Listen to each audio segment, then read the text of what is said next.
Hi friends, welcome to my YouTube channel Study Icon. So நாம் வந்துட்டு என்ன பார்த்துட்ருக்கோம் அப்படின்னா லீகல் பார்த்துட்ருக்கோம். லீகலில் வந்துட்டு போன வீடியோவில் case laws on payment bank பார்த்தோம். இப்போ வந்து கலெக்டிங் பேங்க்கினுடைய கேஸ் லாஸ் பார்க்க போகிறோம். ஸோ இது ரெண்டும் வந்துட்டு ரொம்ப இம்பார்ட்டண்ட்டான டாபிக். எதுக்காக அப்படின்னா நம்ம டே டு டே லைஃப்பில் வந்து அதிகமாக இதை நம்ம யூஸ் பண்ணிகிட்ருக்கோம். அதனால தான். ஸோ இந்த யூனிட்டில் என்ன கொடுக்குறாங்க அப்படின்னு பார்த்தீங்கன்னா, ஒரு கலெக்ஷன் பண்ணக்கூடிய இடத்துல அவங்களுக்கு இருக்கக்கூடிய அந்த ரூல்ஸ் அண்ட் ரெஸ்பான்சிபிலிட்டி என்ன, அதெல்லாம் என்ன அவங்க ஃபாலோ பண்ணணும் அப்படிங்கிறத பற்றி சொல்லியிருக்காங்க. ஸோ ஃபர்ஸ்ட் ஆஃப் ஆல் வந்துட்டு இன்ட்ரொடக்ஷனில் என்ன கொடுத்துருக்காங்க அப்படின்னா, சின்னதாக ஒரு கேஸ் ஸ்டடி கொடுத்துருக்காங்க. என்ன சொல்கிறாங்க அப்படின்னா, ராம் அப்படிங்கிறவர் வந்துட்டு ஒரு அக்கௌண்ட் வச்சுருக்காரு அப்படிங்கிறாங்க. ராம் அப்படிங்கிறவர் வந்துட்டு ஒரு அக்கௌண்ட் ஓப்பன் பண்ணுறாரு. எங்கன்னா ஐடியல் பேங்க்கில். சரிங்களா? அதே மாதிரி issued a check to அந்த பேங்க் வந்துட்டு என்ன பண்ணியிருக்காங்க அப்படின்னா, ராமுக்கு வந்து ஒரு செக் புக் கொடுத்துருக்காங்க. சரிங்களா? செக் புக்கு ராம் வாங்கியிருக்காரு. ஒரு சேவிங்ஸ் அக்கௌண்ட் செக் புக் வாங்கியிருக்காரு. இப்போ ராம் என்ன பண்ணுறாரு அப்படின்னா, ஷாமுக்கு வந்து ஒரு 400 ரூபாய் கொடுக்க வேண்டியது இருக்குது. ஓகேங்களா? ஸோ ஷாம் அப்படின்றவருக்கு வந்துட்டு ராம் வந்து ஒரு 400 ரூபாய் கடன். ஸோ ராம் என்ன பண்ணுறாருன்னா 400 ருபீஸ்க்கு வந்துட்டு செக் கொடுக்குறாரு ஷாமுக்கு. ஓகேங்களா? சரி, இப்போ என்ன பண்ணுறாங்க அப்படின்னா, இப்போ ஷாமினுடைய பேங்கர் ஆக்சுவலாக என்ன நடக்கும்னா, இந்த ஷாம் வந்துட்டு என்ன பண்ணுவார் அப்படின்னா, இவருக்கு 2 ஆப்ஷன் இருக்குது. ஒன்று டேரெக்டாக பிரான்ச்சில் போய் கேஷ் வாங்கிக்கிறது, over the counter, OTC, over the counter. இன்னொன்று செக் கலெக்ஷன். செக் கலெக்ஷன்னா ஷாமினுடைய அக்கௌண்ட்டில் அந்த செக்கை கலெக்ஷன் போட்டாங்கன்னா அவர் அக்கௌண்ட்டில் கிரெடிட் ஆகிடும். அதுதான் கலெக்ஷன். ஓகேங்களா? ஸோ ஷாம் வந்துட்டு செகண்ட் ஆப்ஷன் சூஸ் பண்ணுறாரு. அவர் வந்துட்டு பேங்க்கில் போய் கலெக்ஷன் போட்டுறாரு. கலெக்ஷன் போட்டோன்னா இவர் அக்கௌண்ட்டில் கிரெடிட் ஆகிடணும். சரிங்களா? ஸோ இதுக்கு நடுவில் என்ன நடக்குது அப்படின்னா, ஒரு எக்ஸ்ன்னு ஒரு கஸ்டமர் வராரு. எக்ஸ் எவனா ஒருத்தன் ஃப்ராடு பண்ணுறவன். இவன் என்ன பண்ணுறான்னா, நேராக பேங்க்குக்கு போகிறான். ஏதோ ஒரு பேங்க் போகிறான். அந்த பேங்க்கில் போயிட்டு இவன் ஷாமுன்ற பேரில் ஒரு அக்கௌண்ட் ஓப்பன் பண்ணுறான். ஷாமுன்ற நேமில் ஒரு அக்கௌண்ட் ஓப்பன் பண்ணுறான். ஸோ அந்த பேங்க் என்ன பண்ணுறாங்கன்னா, ப்ராப்பராக வந்துட்டு அவனுடைய அந்த கேஒய்சி டாக்குமெண்ட்ஸ் எல்லாம் வெரிஃபை பண்ணாமல், இன்ட்ரடக்ஷன் இல்லாமல். ஸோ அப்போலாம் முன்னாடிலாம் இன்ட்ரடக்ஷன் கம்பல்சரியாக இருந்தது. இப்போ வந்து கேஒய்சி டாக்குமெண்ட்டு அப்படின்ற மாதிரி கொண்டு வந்துட்டாங்க பிஎம்எல் ஆக்டில். ஸோ ஓகே, கேஒய்சி டாக்குமெண்ட் ப்ராப்பராக அவங்க செக் பண்ணலை. ஸோ ப்ராப்பராக செக் பண்ணாததுனால என்ன ஆகுது அப்படின்னா, ஷாம் அப்படின்ற நேமில் இவன் வந்து ஒரு அக்கௌண்ட்டை ஓப்பன் பண்ணிட்டான். ஓகேங்களா? சரி, ஓகேங்க. அக்கௌண்ட் ஓப்பன் பண்ண பிறகு என்ன ஆகுது, இந்த அக்கௌண்ட் ஓப்பன் பண்ண பிறகு என்ன ஆகுது அப்படின்னா, இவன் வந்துட்டு இந்த ராமு கொடுத்த அந்த 400 ரூபாய் செக்கை திருடி இதில் கலெக்ஷன் போட்டுடுறான். ஸோ தெஃப்ட் ஆகிடுது, கலெக்ஷன் ஆகிடுது. கலெக்டிங் பேங்கர் என்ன பண்ணுவான், ஷாம் அக்கௌண்ட் வந்துட்டு ஓகே நேம் ஷாம்னு இருக்குது, முடிஞ்சுது, நான் வந்து கொடுத்துட்டேன்னு சொல்லிட்டு ஆஃபீஸர் வந்து அக்கௌண்ட்டில் கிரெடிட் கொடுத்துட்றாங்க. ஆஃபீஸரோ கிளரிக்கலோ யாரோ ஒரு பேங்க் ஸ்டாஃப் வந்து கிரெடிட் கொடுத்துட்றாங்க. ஸோ இப்போ வந்து கேஸ் வருது. என்ன கேஸு, ஷாமுக்கு வந்து செக்கு தொலைஞ்சு போனதை எப்படி இன்னொரு பர்சன் அக்கௌண்ட்டில் நீங்கள் கிரெடிட் பண்ணுவீங்க அப்படின்ற மாதிரி கேஸ் வருது.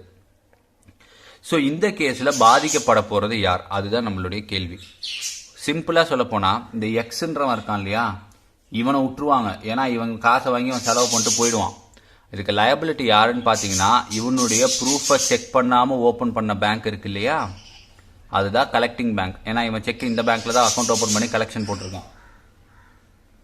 அங்கே கலெக்டிங் பேங்க் தான் லயபிள் அப்படின்ற மாதிரி சொல்ல வராங்க. ஸோ இது வந்து ஒரு சின்ன இல்லஸ்ட்ரேஷன். ஸோ இதிலிருந்து தான் வந்துட்டு உங்களுக்கு இப்போது நெக்ஸ்ட் ஒவ்வொரு ரூலாக வந்துட்டு நம்ம பார்க்க போகிறோம். ஓகேங்களா? Statutory protection to collecting bank. இது என்ன ஸ்டாட்யூட்டரி ப்ரொடெக்ஷன், சரி பார்க்கலாம் வாங்க. Section 131 of negotiable instrument act grant protection to collecting bank. Collecting பேங்க்குக்கு ப்ரொடெக்ஷன் தரக்கூடிய செக்ஷன் எது அப்படின்னு பார்த்தீங்கன்னா, என்ஐ ஆக்டில் வந்துட்டு செக்ஷன் நம்பர் 131. சரிங்க.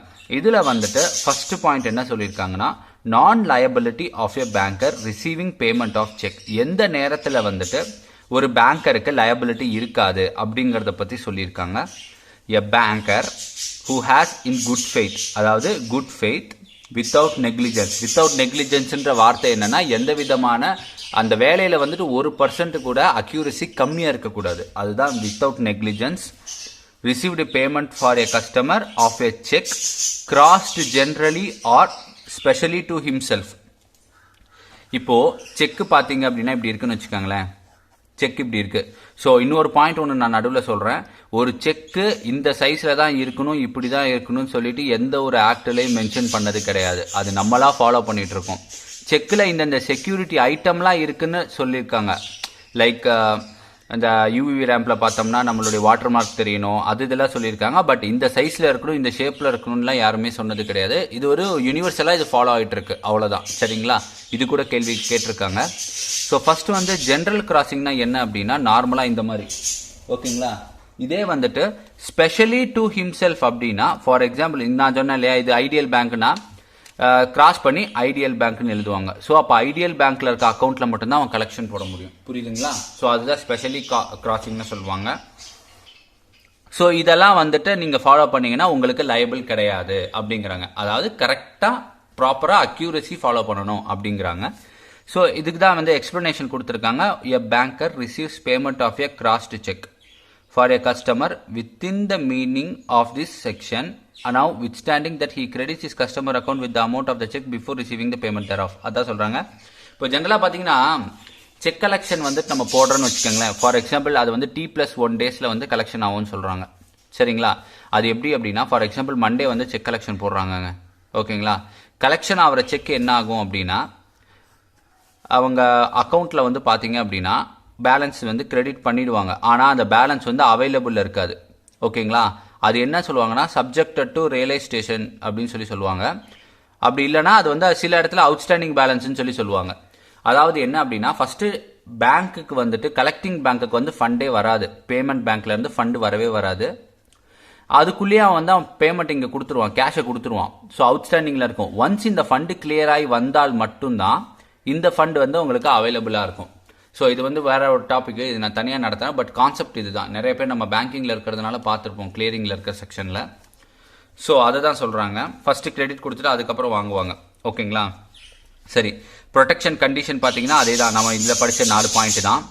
Good faith, negligence, customer payment of customer, அப்புறமேட்டு general crossing or specialise to himself. இது 4 நீங்கள் பார்த்து தான் வந்துட்டு செக்கை வந்து பாஸ் பண்ணணும் அப்படிங்கிறாங்க. நெக்ஸ்ட் வந்துட்டு ஒரு கலெக்டிங் பேங்க்கினுடைய டியூட்டிஸ் என்ன அப்படின்னு சொல்றாங்க. First point, should not have been negligent. எந்த ஒரு இடத்துலையும் நம்மளுடைய அக்யூரசி போயிடக்கூடாது, ஓகேங்களா? கலெக்டிங் பேங்க்கினுடைய மெயின் ரூல் இதுதான். நெக்ஸ்ட் வந்து பாத்தீங்க அப்படின்னா precautions have been laid down as duty. அதாவது இது வந்து ப்ரிகாஷன்ஸ்க்காக கொண்டு வந்தது, நெக்லிஜென்ஸ் இருக்கக்கூடாது அப்படி இப்படின்ட்டு. ஸோ இப்போ ரொம்ப நாளாக அது என்ன ஆயிடுச்சுன்னா அது ஒரு ரூலா ஃபார்ம் ஆயிடுச்சுங்க. சரிங்களா? ஸோ இப்போ நம்மளோட ரூலே என்ன அப்படின்னா கைட்லைன்ஸ் கொடுத்துட்டாங்க, நெக்லிஜென்ஸ் இருக்கக்கூடாது. நெக்லிஜென்ஸ் இருந்தா பேங்க் வந்துட்டு நிறைய இடத்துல பதில் சொல்லி தான் ஆகணும். சரி, ஃபர்ஸ்ட் பாயிண்ட் என்ன சொல்றாங்கன்னா, duty to open the account with references and sufficient documentary proof. ஒருத்தர் வந்துட்டு அக்கௌண்ட் ஓபன் பண்ணணும் அப்படின்னா அவருக்கு ப்ராப்பரான ப்ரூஃப்ல ஓபன் பண்ணணும் அப்படின்ற மாதிரி சொல்றாங்க. அதுக்கு 2 கேஸ் கொடுத்துருக்காங்க. ஸோ அதுல நான் இந்த கேஸை கொஞ்சம் எக்ஸ்பிளைன் பண்றேன். இது கொஞ்சம் பெரிய கேஸ். என்ன அப்படின்னா, syndicate bank versus Jayashree industries and others. அதாவது கேஸ் வந்து சிண்டிகேட் பேங்க்குக்கும் இவங்களுக்கும் 1994 கர்நாடகாவில் நடந்த கேஸ். ஸோ இதில் என்ன நடக்குதுன்னா, இந்த கேஸ் நீங்கள் படிச்சீங்கன்னா நம்ம எவ்வளோ தெளிவாக இருக்கணும் அப்படிங்கிறது நமக்கு தெரியும். ஸோ வந்துட்டு axial Conductor industries limited proprietor வந்து யாரு அப்படின்னா வியாஸ். இவர் வந்துட்டு ஒரு அக்கௌண்ட் ஓபன் பண்றாருங்க. சரி, அக்கௌண்ட் ஓபன் பண்றாரு.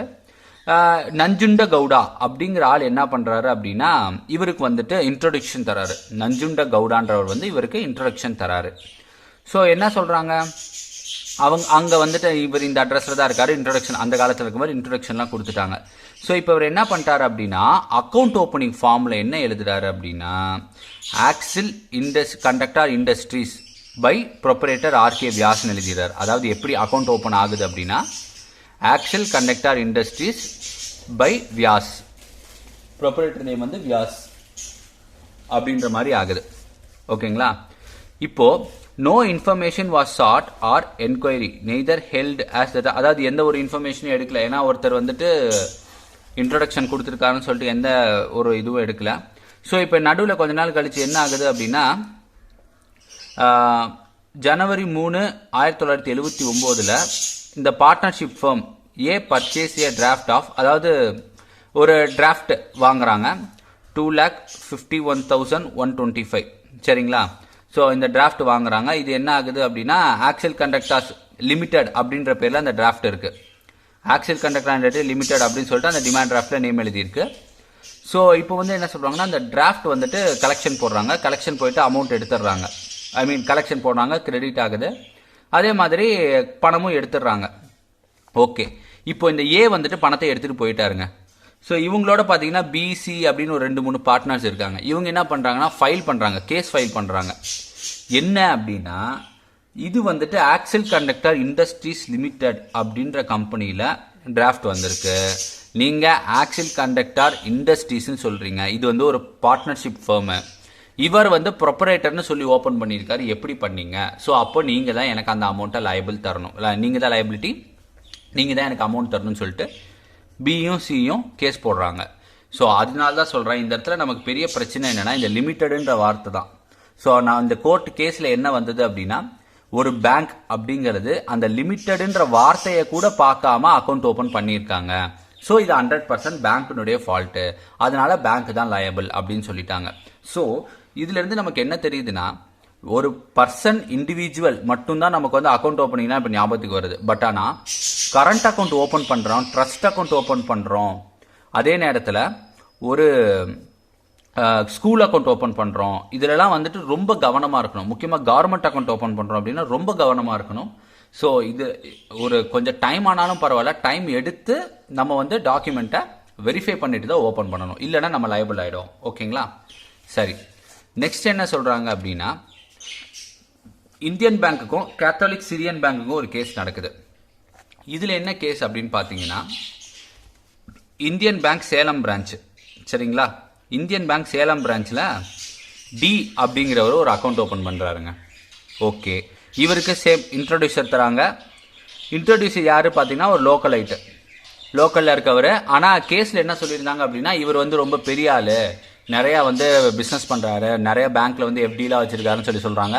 பட் ஆனால் உண்மையாக விசாரித்து பார்த்தா இந்த ஆளுனுடைய அக்கௌண்ட் பேலன்ஸ் 191 ரூபாய் தான் இருந்திருக்கு இவரை வந்து இன்ட்ரடியூஸ் பண்ண நாள் அன்றைக்கி. சரி, இது அடுத்த கேஸு, இது வேணாம் விட்டுருங்க. இப்போ இந்த டி என்ன பண்ணுறாரு அப்படிங்கிறத இப்போ கேஸு. இப்போ இந்த டி என்ன பண்ணுறாரு அப்படின்னா இவர் வந்து ஒரு கிளாத் மெர்ச்சன்ட்டுங்க. சரிங்களா? இந்த கிளாத் மெர்ச்சன்ட் என்ன பண்ணுறாருன்னா ஒருத்தருக்கு விற்கிறாரு, பொருள் விற்கிறாரு, எம் அப்படிங்கிற ஒருத்தருக்கு விற்கிறாரு. ஸோ எம் வந்து இவருக்கு என்ன கொடுக்குறாரு அப்படின்னா டிடி கொடுக்குறாரு. எவ்வளோக்கு அப்படின்னா 20 ரூபாய்க்கு டிடி கொடுக்குறாரு. 20 ரூபாய்க்கு பொருள் விற்றுருக்காரு. சரி, நம்பால் என்ன பண்ணிட்டாருன்னா இந்த 20 ரூபாங்கிறத 29,000 ஆல்ட்ரு பண்ணிட்டாரு. ஓகேங்களா? ஸோ 29,000 ஆல்ட்ரு பண்ணிட்டாரு. அதுக்கப்புறமேட்டு அந்த பணத்தை போட்டாரு, இது பண்ணாரு, எடுத்துட்டாரு, பணத்தையும் எடுத்துட்டாரு. சரி, இப்போ என்ன ஆகுது அப்படின்னா கலெக்ஷன் போடுறாரு, பணத்தை எடுத்துட்டாரு. இவருக்கு வந்து எங்க அக்கௌண்ட் இருக்குன்னா கேத்தாலிக் சிரியன் பேங்க் சிங்காநல்லூர் பிரான்ச்சில். சரிங்களா? அந்த பிரான்ச்சில் இவருக்கு அக்கௌண்ட் இருக்கு. ஸோ இப்போ என்ன பிரச்சனைனா இவங்க இந்த பேங்க்குக்கும் இந்த பேங்க்குக்கும் நடுவில் கேஸ் வந்துருச்சு. என்ன கேஸ் அப்படின்னு பார்த்தீங்கன்னா இந்த 29,000 ரூபாய் வந்துட்டு செக்கு இவங்க கலெக்ஷன் போட்டாங்க. இவன் என்ன பண்ணியிருக்கான், அந்த 29,000 வந்து ஒழுங்காக பார்க்கல இல்லையா? ஃபர்ஸ்ட் வந்துட்டு அது ஆல்ட்ரேஷன் ஆயிருக்கிறதையும் பார்க்கல. ரெண்டாவது இந்த டிக்கு அக்கௌண்ட் ஓப்பன் பண்ணப்போ இவனுடைய ப்ரூஃபையும் பார்க்கல. யாரோ ஒருத்தர் கையெழுத்து போடுறான் அப்படின்னு சொல்லிட்டு அக்கௌண்ட் ஓப்பன் பண்ணி விட்டாங்க. சரிங்களா? ஸோ அப்போ என்ன நடக்குது அப்படின்னா இவங்களுக்கு கேஸ் நடக்கும் பொழுது இந்த 29,000க்கு யார் லயபிள் அப்படின்னு பார்க்கும் பொழுது இந்தியன் பேங்க் சேலம் பிரான்ச்சை லயபிள் பண்ணாங்க. ஓகேங்களா? ஸோ இவங்க தான் பணம் கட்டணும் அப்படிங்கிற மாதிரி வந்துச்சு. ஸோ இது ஒரு கேஸு. இது வந்து பர்சனல் இண்டிவிஜுவலுக்கு, இது வந்து நான் பர்சனல் கஸ்டமர், அதாவது ஒரு கம்பெனி அக்கௌண்ட்டு. ஓகேங்களா? ஸோ அதுதான் சொல்கிறாங்க அக்கௌண்ட் ஓப்பன் பண்ணும்பொழுது கேஒய்சி டாக்குமெண்ட் ரொம்ப மஸ்ட்டு அப்படிங்கிறாங்க. ஸோ கேஒய்சி டாக்குமெண்ட் நெக்லிஜென்ஸாக இருந்தோம்னா நம்ம கலெக்டிங் பேங்கரில் போய் மாட்டிக்கிடுவோம். ஓகேங்களா? சரி, நெக்ஸ்ட் வந்து பார்த்தீங்க அப்படின்னா duty to confirm the reference where the reference is not known or has given reference in அப்ஸ்டான்ஷியா. அதாவது என்ன அப்படின்னா முன்னாடிலாம் வந்துட்டு அக்கௌண்ட் ஓப்பனிங் வந்து பார்த்தீங்க அப்படின்னா அந்த இன்ட்ரொடக்ஷர் சைன் கேட்பாங்க. இன்ட்ரொடக்ஷர் சைன் யார் கொடுக்குறாங்களோ அவங்களுடைய டீட்டெயில் எல்லாம் நம்ம ரெஃபர் பண்ணணும். அப்படி யாருமே இல்லை, புதுசாக அந்த பேங்க் வந்து புதுசாக ஓப்பன் பண்ணுறாங்க அப்படின்னு பார்த்தீங்கன்னா அந்த லோக்கலில் வந்து வில்லேஜ் ஆஃபீஸர், வில்லேஜ் பஞ்சாயத்து தலைவர் அவர்கிட்டலாம் கையெழுத்து வாங்கி ஓப்பன் பண்ணிட்டு இருந்திருக்காங்க. இப்போ அதெல்லாம் தேவையில்லை. நமக்கு வந்து இப்போ நிறைய கேஒய்சி நார்ம்ஸ் வந்துருச்சு, நேம் ஃபோட்டோகிராஃபு எல்லாமே அட்வான்ஸ்ட் ஆனதுனால இப்போது இந்த இடத்துல வந்து நம்ம கொஞ்சம் ஜாக்கிரதையாக இருக்கும்னு சொல்லலாம். நெக்ஸ்ட் வந்து பார்த்தீங்க அப்படின்னா கிராசிங் வந்து எந்த மாதிரியான கிராசிங் அப்படின்னு சொல்லிட்டு சொல்கிறாங்க. ஸோ நான் ஆல்ரெடி கிராசிங் சொல்லியிருக்கேன், ஸ்பெஷல் கிராசிங்னா என்ன அப்படின்ட்டு சொல்லியிருக்கேன். ஸோ இதில் இன்னும் ஒரு சின்ன பாயிண்ட் ஆட் பண்ணுறேன். ஒரே ஒரு கிராசிங்கில் மட்டும் பேங்கரை லயபிளே பண்ண முடியாது, சரிங்களா? அதாவது அவன் வந்து நெக்லிஜென்ட்டாக வேலை செஞ்சுருக்கான் அப்படின்னு சொல்லவே முடியாது. அப்படி அது என்ன கிராசிங் அப்படின்னு பார்த்தீங்கன்னா நான் நெகோஷியபிள் கிராசிங். சரி, நான் நெகோஷியபிள் கிராசிங்னா என்ன அப்படின்னா, அந்த செக்கு ஒருத்தனுக்கு கொடுக்குறாங்க, ஒரு செக்கை ஒருத்தனுக்கு கொடுக்குறாங்க, இங்கே கிராஸ் பண்ணி நான் நெகோஷியபிள் அப்படின்னு போட்டானா இது இவனுக்கு தான் சொந்தம், வேற எங்கேயுமே போக முடியாது. அப்படி போனாலும் டிக்ளைன் ஆகிடும், நேம் மிஸ் மேட்ச்னு சொல்லிட்டு, சரிங்களா? ஸோ அந்த மாதிரி நிறையா இருக்குது. ஸோ நான் நெகோஷியபிள் கிராசிங்கில் வந்துட்டு கலெக்டிங் பேங்கரை ஹெல்டப் பண்ணவே முடியாது, நெக்லிஜென்ஸில் ஒர்க் பண்ணியிருக்கான் அப்படின்னு சொல்லிட்டு ஹெல்டப் பண்ணவே முடியாது. ஓகேங்களா? சரி, நெக்ஸ்ட் வந்து பார்த்தீங்க அப்படின்னா duty to verify the instrument or apparent deficit in the instrument. அதாவது நம்ம வந்துட்டு ஒரு செக்கு வாங்குகிறோம், அதை கலெக்ஷன் பண்ணுறோம் அப்படின்னா அந்த செக்கு வெரிஃபை பண்ணணும் ஃபஸ்ட்டு. ஒரிஜினலா, ஆல்ட்ரேஷன் இருக்கா, அடித்து கிராஸ் பண்ணி எழுதியிருக்காங்களா, ஸோ இதெல்லாமே நம்ம பார்க்கணும். ஓகேங்களா? ஸோ டேட்டை தவிர வேறு எதை மாடிஃபை பண்ணாலும் நம்ம எடுத்துக்கக்கூடாது செக்கில். ஸோ அது ஒரு பாயிண்ட் இருக்குது கலெக்டிங் பேங்கரில். Other than date any modification is not acceptable, cheque return ஆகிடும், சரிங்களா? வித் சார்ஜஸ் ரிட்டர்ன் ஆகும். ஓகேங்களா? ஓகே, ஸோ அதுக்கு தான் சின்ன சின்னதாக நிறைய கேசஸ் கொடுத்துருக்காங்க. டைம் இருந்தால் படிங்க, பட் எல்லாமே ஒரே கான்செப்ட் தான். இன்ஸ்ட்ருமெண்ட்டில் ப்ராப்ளம் இருக்கும், அந்த இன்ஸ்ட்ருமெண்ட்டில் ப்ராப்ளம் இருக்கிறதுனால அந்த அக்கௌண்ட் செக் பாஸ் ஆகிருக்காது. யார் பிரச்சனை அப்படின்னு பார்த்தீங்கன்னா அவன் கொடுத்தவன் பிரச்சனை. அந்த மாதிரி ஒவ்வொரு கேஸில் ஒவ்வொரு மாதிரி இருக்கும். நெக்ஸ்ட் வந்து பார்த்தீங்க அப்படின்னா duty to take into account the state of customer account. Okay, இது என்ன சொல்கிறாங்க அப்படின்னா, சடனாக ஒருத்தனுக்கு பணம் வருதுன்னு வைங்க. இப்போ வந்து ஃபார் எக்ஸாம்பிள் ஒரு கிளர்க் இருக்காங்க, ஒரு கவர்மெண்ட் கிளர்க்குன்னு வச்சுக்கோங்க. அவனுக்கு சம்பளம் வந்து மாதம் 50,000 40,000. ஸோ அப்போது மாதம் 50,000 வந்துட்டு இருந்தால் பிரச்சனையே கிடையாது. சடனாக அந்த அக்கௌண்ட்டில் ஒரு 50 lakhs கிரெடிட் ஆகுதுன்னு வைங்க. ஸோ அதை நீங்கள் என்கொயரி பண்ணணும். அதே மாதிரி கொஞ்ச நாளாக அந்த அக்கௌண்ட்டில் பணமே வரல அப்படின்னாலும் அதையும் என்கொயரி பண்ணணும். இன்னாப்ரேட்டிவ் அக்கௌண்ட்டில் ஆப்ரேட்டிவ் பண்ணுறதுக்கு முன்னாடி ஏன் பண்ணலை, எதுக்கு பண்ணலை, எங்கே போயிருந்தீங்க, ஸோ இந்த மாதிரி நிறைய கேள்வி கேட்கணும். ஏன்னா ஃப்ராடுலன்ட் டிரான்சாக்ஷனை நம்ம அவாய்ட் பண்ண முடியும் அதுக்காக. நெக்ஸ்ட் வந்து பார்த்தீங்க அப்படின்னா negligence of collecting bank in collecting cheques payable to third parties. அதாவது கலெக்டிங் பேங்க் வந்துட்டு தேர்ட் பார்ட்டிக்கெலாம் வந்து கலெக்ஷன் பண்ணுறோம் இல்லையா, வேறு யாரோ ஒருத்தர் கொடுத்துருப்பாங்க, இவனுக்கு அனுக்கு சம்மந்தமே இருக்காது, பொருள் வாங்கியிருப்பான், காசு கொடுத்துருப்பான். ஸோ இதெல்லாம் வந்துட்டு கலெக்ஷன் பண்ணும் பொழுது ரொம்ப கேர்ஃபுல்லாக இருக்கணும் அப்படிங்கிறாங்க. ஸோ அதான் என்ன சொல்கிறாங்கன்னா that Ross versus London County Westminster and Paris bank limited, இது ஒரு கேஸ் நடக்குது ராஸ்க்கும் இவங்களுக்கும். இதில் வந்துட்டு 1 KB 678 செக்ஸ் வந்துட்டு officer in charge east estate office canadian அந்த மாதிரி கொடுத்துருக்காங்க. ஓகேங்களா? பட் ஆனால் இங்கே என்ன நடக்குது அப்படின்னா இந்த இடத்துல ஒரு இன்ஸ்ட்ரக்ஷன் கொடுக்குறாங்க அந்த செக்குக்கு, in all the cheques that it was negotiable by concerned officer. ஓகேங்களா? அந்த பர்டிகுலர் ஆஃபீஸர் தான் பண்ணணும், இந்த ஆஃபீஸர் இன்சார்ஜ் தான் பண்ணணும் நெகோஷியபிள்னா, வேறு யாரும் பண்ண முடியாது அப்படிங்கிற மாதிரி சொல்கிறாங்க. However, it was held that the fact that the check was drawn in favor of the officer in charge should have put the banker on inquiry, and since no such inquiry was made by the banker, the bank is liable on the ground of negligence. Negotiable பண்ணும் பொழுது இந்த officer incharge அவங்க question கேட்கல, எதுவுமே பண்ணலை, எனக்கு பதில் வேற ஒருத்தன் கையெழுத்து போட்டு மாற்றிட்டாங்க, ஸோ அதனால பேங்க் வந்து நெக்லிஜென்ஸாக நடந்திருக்கு அப்படின்ற மாதிரி சொல்கிறாங்க. சிம்பிளாக சொல்ல போனால் தேர்ட் பார்ட்டிக்கு பேமெண்ட் பண்ணும் பொழுது ஒரு டைம் வந்து நம்ம கஸ்டமரை கால் பண்ணி கன்ஃபார்ம் பண்ணிக்கிறது நல்லது. ஸோ சில பேங்க்கில் அந்த சர்க்குலர்லாம் இருக்குது, கேஷ் ஓவர் த கவுண்டர் 50,000க்கு மேலே நீங்கள் கேஷ் கொடுத்தாலும் கூட உடனே அந்த ஆஃபீஸர் வந்து நம்ம பிரான்ச்சில் இருக்க லேண்ட்லைன் நம்பர் மூலியமாக கால் பண்ணி அவங்கக்கிட்ட கன்ஃபார்ம் பண்ணுறது ரொம்ப ரொம்ப நல்லது. ஏன்னா ஃப்ராடை மேக்ஸிமம் அவாய்ட் பண்ணலாம், அப்படி இல்லைன்னா நம்மளை வந்துட்டு லயபிள் ஆக்கிடுவாங்க. ஓகே ஃப்ரெண்ட்ஸ், இந்த வீடியோ உங்களுக்கு பிடிச்சிருந்தது அப்படின்னா லைக் பண்ணுங்கள், ஷேர் பண்ணுங்கள். அண்ட் இந்த வீடியோவை பார்த்த பிறகு ஸோ நீங்கள் வந்து நம்ம பிரான்ச்சில் இதெல்லாம் ஃபாலோ பண்ணால் நல்லாயிருக்கும், இந்த மாதிரி ரூல்ஸ் எல்லாம் நம்ம ஃபாலோ பண்ணிகிட்டு இருக்கணும் அப்படின்னு உங்களுக்கு தோன்றதை இந்த வீடியோ கீழே கமெண்ட் பண்ணுங்கள். அண்ட் நம்ம டெலிகிராம் சேனல்லையும் ஜாயின் பண்ணிக்கோங்க. ஓகே ஃப்ரெண்ட்ஸ், பாய், டேக் கேர்.